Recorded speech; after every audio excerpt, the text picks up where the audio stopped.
काहीतरी spicy, protein rich आणि घरगुती स्वाद हवंय का तुम्हाला? मग आजची रेसिपी तुमच्यासाठीच आहे. अख्खा मसूर भाजी. हॅलो एव्हरीवन, आज मी बनवली आहे सिंपल पण सुपर टेस्टी अख्खा मसूर करी. सगळ्यात आधी अख्खा मसूर रातभर भिजवून ठेवली आहे. त्यामुळे मसूर लवकर शिजते आणि पचायला सोपी होते.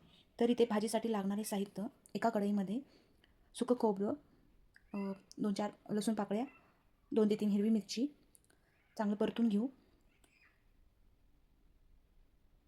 खमंग भाजून घेतल्यानंतर त्यात एक कांदा, टोमॅटो ते पण चांगलं परतून घेऊ.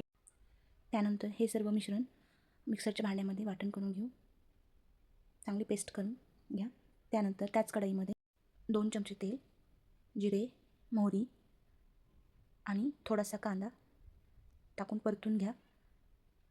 त्यानंतर मिक्सरमध्ये केलेली पेस्ट टाकून चांगली परतून घ्या.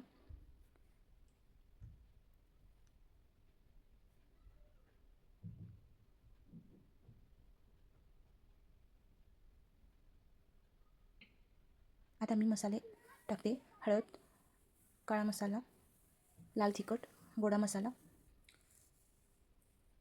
त्यानंतर मीठ घालून सर्व साहित्य चांगलं मिसळा.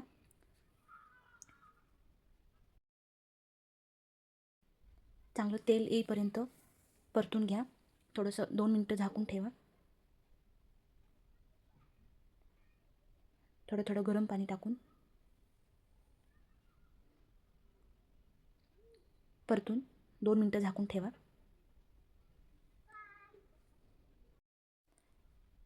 तर इथे तुम्ही बघू शकता चांगलं तेल सुटलेलं आहे. त्यानंतर भिजवलेले अख्खा मसूर घाला. मसाल्यासोबत 2 मिनिटे चांगले परतून झाकून ठेवा. त्यानंतर जर भाजी घट्ट वाटत असेल तर थोडं गरम पाणी लागत असेल तर गरम पाणी घालू शकता. पाणी घालून 2 मिनटं परत शिजवून झाकून ठेवा. शेवटी भरपूर कोथिंबीर आणि कसुरी मेथी घालून सजवा. गरमागरम पौष्टिक आणि चविष्ट अख्खा मसूर भाजी तयार आहे. तुम्ही ही भाजी भाकरी, पोळी किंवा भातासोबत नक्की करून बघा आणि छान पोटभर असं जेवण करा. तर रेसिपी आवडली असेल तर लाईक, शेअर आणि सबस्क्राईब करायला विसरू नका. पुन्हा भेटूया अशाच सोप्या आणि चविष्ट रेसिपीसोबत. Thanks for watching.